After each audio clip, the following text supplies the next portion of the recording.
G'day, welcome back to Ambition versus Talent. You probably noticed if you've been following along for a little while and if you've subscribed to the channel especially, first of all thank you, but second of all you probably noticed that the intro this time was a little bit different to the style that I've used on the earlier videos. The reason for that was that little sequence that you've just watched. I actually filmed fully intending to include in the last episode, which is why it possibly seems a little bit out of sequence, but I completely forgot about it in the rush to get that video edited and uploaded. So obviously the theme of this channel is me taking on ambitious projects and using that to build talents in those areas. And the obvious one is obviously pushing my mechanical abilities with this engine transformation. The less obvious one is learning how to edit and film and upload and all that sort of YouTube-y type stuff. So I'm learning as I go. It's a bit of a steep learning curve and occasionally mistakes will be made, like forgetting to include some footage that I'd recorded. But anyway, it's all part of the journey. And on that note, maybe let me know how I'm getting on. Do you guys like those little recaps at the start of each episode and a preview of what's coming up at the end of each episode? So how's the style of it going so far? Are you enjoying it? Maybe drop me a comment down below and let me know your thoughts. I'd be keen to get some feedback on how I'm doing, basically. But the main reason why you're here, of course, is the Brumby build series. And what are we doing today? Well, my plan is get this guy mounted down in there and hopefully in his final position so that I know that it's first of all going to fit, and second of all, after that I can start planning where everything else is going to get mounted, where different components and stuff will be located around the car, and how I'm going to do the rest of the conversions and stuff. So this feels like a good first step, get the engine in there, and then we'll worry about everything afterwards. So with that said, might as well crack into it. So first step is we've got to get the flywheel and the clutch reinstalled onto the engine. I had to take them off previously in order to mount it onto the engine stand, but now it's coming off the stand again. We can get the flywheel and clutch reinstalled, and then we can bolt up the transmission onto the back of it. So we're going to take the whole lot in together as one unit. Okay, with the car back up on the hoist, wheels and axles off, we'll do a little bit of prep work just to test fit the engine and gearbox. I might just remove this gearbox cross member for now. I'm a little bit nervous about this sway bar. I don't know if that's going to give us enough room for the 5-speed, but that's easy enough to remove as well if I need to, and I'd have to sort out something else to put in its place. And I might just get these handbrake cables out the way as well, because we're not going to be using those anymore. I think I've mentioned the handbrake is going to be moved to the back wheels rather than the front, so this cable can come out, which will give us a little bit more room. So yeah, we'll see if that gives us enough space. Hopefully we'll be okay with that still on there, but only one way to find out.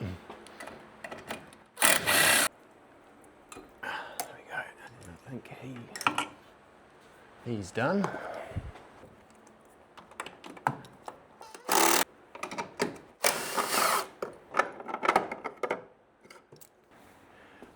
Alrighty.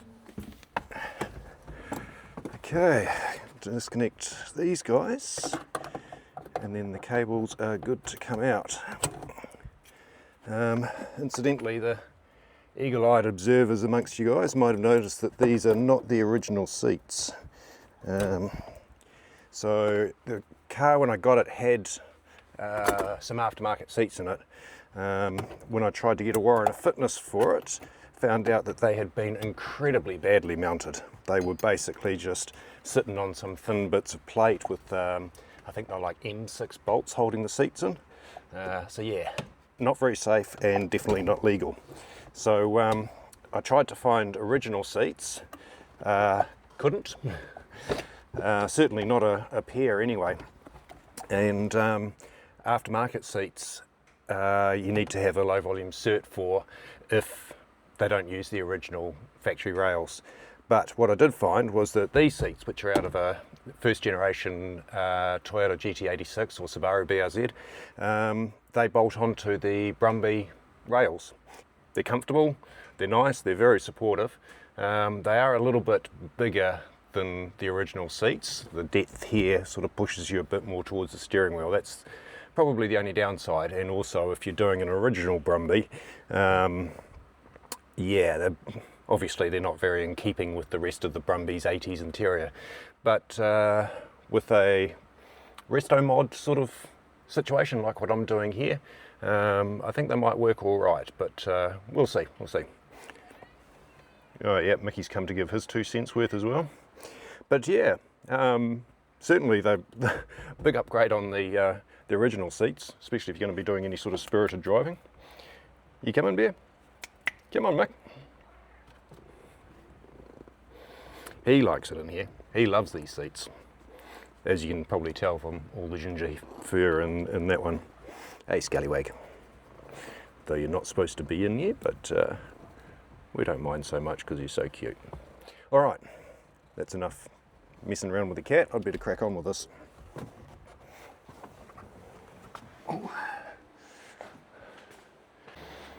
So lesson learned after dropping the gearbox the other day. I'll make sure I've got the camera rolling this time, because now we've got all this weight of the engine and the gearbox hanging off the engine crane, and I'm going to have to lift it off the bench, leave it dangling off the end of the crane, and it'll go pointy end and first into the engine bay. So yeah, crane should be up to it, surely.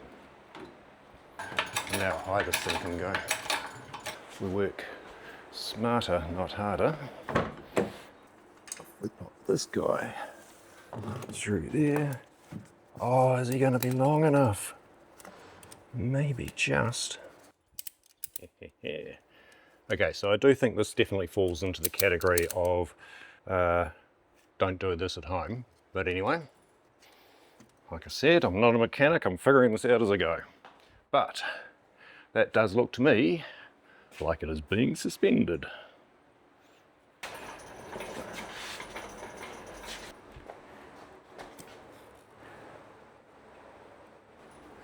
Bit of adjustment to the angle.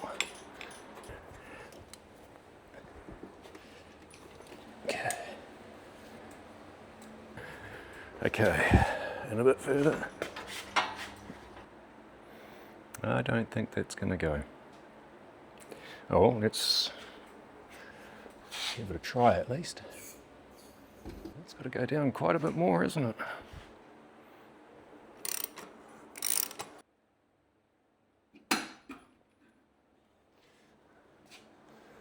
Oh boy, it's nerve-wracking.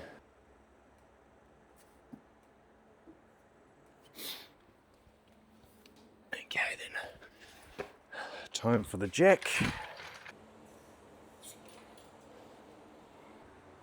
Sort of in there. Oh, this is going to be snug. I'm going to have to take the sway bar off.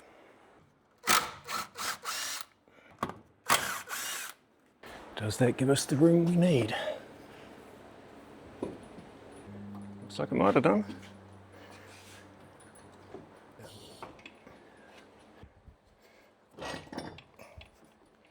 I think that's one mountain. That's one mountain. Oh, and the other one's very close. Oh, she ain't gonna fit. I don't think there's enough base. Okay.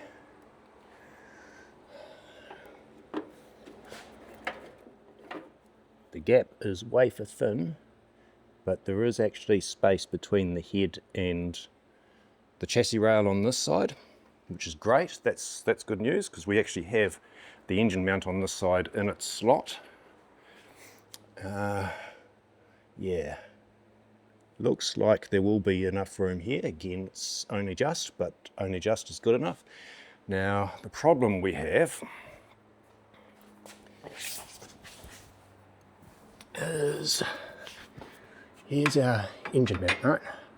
So you can see the bolt for that, and it's gone into the slot there, which is good, slot in the cross member, and I've got it as far to this side of the car as I can.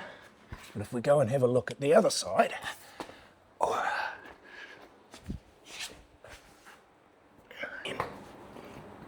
right, so there's our engine mount there. There's the bolt for it. That ain't going to go without slotting that out a bit more. Yeah, okay. Regroup, come up with another plan. Okay, a little bit of a recap. A few things have gone on off camera. What have I found out? I have found out that, first of all, with a bit of finagling, a bit of messing around, yes, you can actually get the engine, the EJ engine, with its standard mounts into the standard Brumby cross member without enlarging the slots. Takes a little bit of messing around through a method that I'm not overly happy of. I might try and explain that in more detail later on, but anyway, you can actually do it.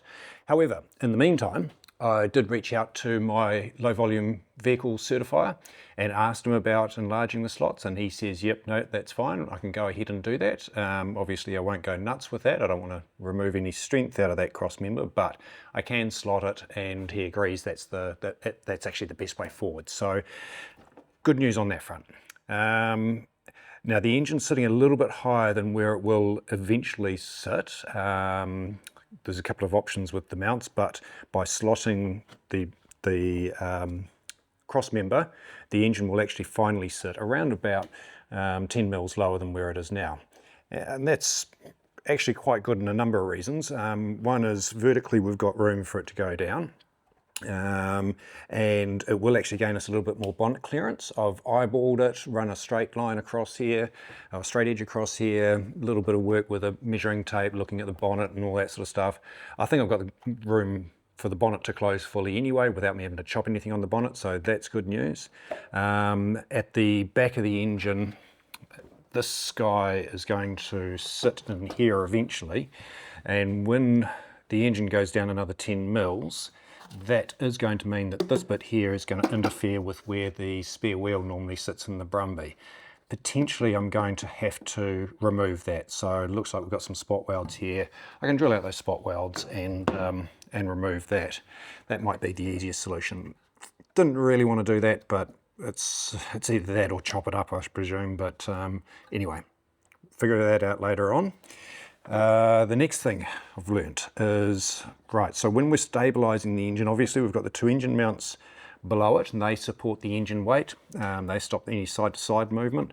This guy here, this dog bone, he actually mounts on the back there and comes back to the firewall on the outback. As you can see, that ain't gonna work, can't get to it. Again, this guy's in the way, but also this is the equivalent on the Brumby. So you can see there's been a little bit of evolution go on there. Ooh, around the wrong way, that way. There's been a little bit of evolution go on there, but this guy, if I come around the other side, hopefully you can see what I'm talking about, but he sits offset on the engine as opposed to, so that's where the Brumby one sits, and this is where the Outback one sits. So there's a good sort of 70-80 mil difference there, you know, 3 inches, something like that. And that could also be a little bit of a problem. Obviously this guy isn't going to work because, first of all, for this engine, he's too long. He would be mounted back underneath here somewhere on the Brumby. And of course, he just uses a fairly straightforward thing on that end, whereas this guy has the through bolt. So that's actually a 90-degree different pin angle, if you want to call it that. I don't know. I'm no engineer, as you've probably worked out by now, just as I'm no mechanic. But we're figuring it out. So there will be a way around that. Maybe that sort of lends a little bit of weight to me removing this guy, getting rid of that out of the picture, and then seeing what's underneath and figuring out a way that I can mount this in a slightly different position. We'll get there. The other thing is, as you've probably noticed, of course, you know I put it in with the gearbox on it, and it is roughly sitting in the right position. This is good news. It means that the gearbox will fit in the tunnel as well. So maybe what I should do is actually show you underneath there. Let's do that, eh? Bear with me while I get this thing up in the air, and you can rejoin me underneath it again. Okay, so what have we got? Here's our gearbox. Boom, boom, it's in there. It is in the drive tunnel. This is the standard Brumby crossmember. Just runs between these 2 points here. So while that looks semi-promising, none of the holes will line up. So the Brumby crossmember is either going to need to be modified, or I'm going to have to make something specific just for this. There's no chance that the Outback crossmember will fit in there. Completely different, totally different style.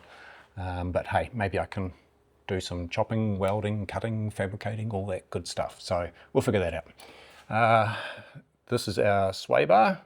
You can see I've just got it bungeed up against the top there. And as you can also see, it's quite a long way off fitting. See, it's dappity dappity dap and gappity gappity gap. So that's no bueno. We'll figure out something with that. Simple solution is just to undo it here and remove it. Yeah, not sure that's the wisest thing for handling. Anyway, maybe I just get rid of the front one, put one on the back. That'll make it very tail happy, along with our limited slip from back there. Lots of skids. But again, might not necessarily be the best thing for handling. So yeah, here we go. Still got to sort that out. At least it's well away from where the bearing is. I don't know, I'll come back to that. Not my problem right now, it's tomorrow's problem. Or the day after that, or the day after that. But yeah, as you can see, here we are. We are in the slots.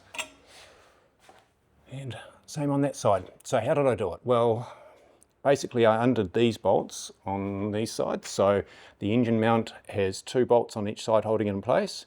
If you undo these ones and then just angle that all the way across to the sump, and the same on this side, it actually brings those in close enough that it will drop down. And then pry those back out again, bolt them up, and you're in. Why don't I like that? Okay, so I don't like that for 2 reasons. One is we actually have, I don't know if you can see it, but there's a little tab in there, and that's what I was talking about before, about how the engine's 10 mil too high up. That tab, that little notch there, or locator pin, whatever you want to call it, that hasn't actually dropped down. That's actually just sitting on the top of the press steel here. So I need to either drill holes for those, or like I say, if I slot these out, then I should be okay. Those little locator pins will drop into the end of the slot. The other reason why I don't like it is by finagling that backwards and forwards, it has the potential, in my mind, dun, dun, dun, dun, dun, can we actually see that back bolt? Can you see it in there maybe? I don't know, you might just be able to see it. You're pivoting this thing around that back bolt, and there is the potential that it might actually just be backing that bolt off a little bit. So every time you do it, all it's got to do is just take a fraction of the tension off it, and then potentially that bolt at the back could work its way out. Bit of a long shot, but still not something I want to risk. So yeah, I think that's the major information. Obviously there's a bit of thinking and planning for me to do here, but at least the next steps should be fairly obvious for me now. I can get the engine and gearbox out. I will elongate those slots in the crossmember, drop the engine back in, figure out how I'm going to work with that dog bone on the back, and make sure that my air intake and everything's all going to bolt up nicely. And then I'll start figuring out what I'm going to do with the gearbox and the gearbox mount. So that's going to be the rough sequence, but leave that with me for now while I do a little bit of thinking, while I yank the engine and gearbox back out and come up with a plan. So hopefully by the time you rejoin me, that's where I'll be, with a plan. Coming up on the next episode of the Brumby build series, I'll be doing the hokey pokey with the engine, making holes and generally working some magic. And ta-da! Make sure you subscribe to get notified when the next episode drops.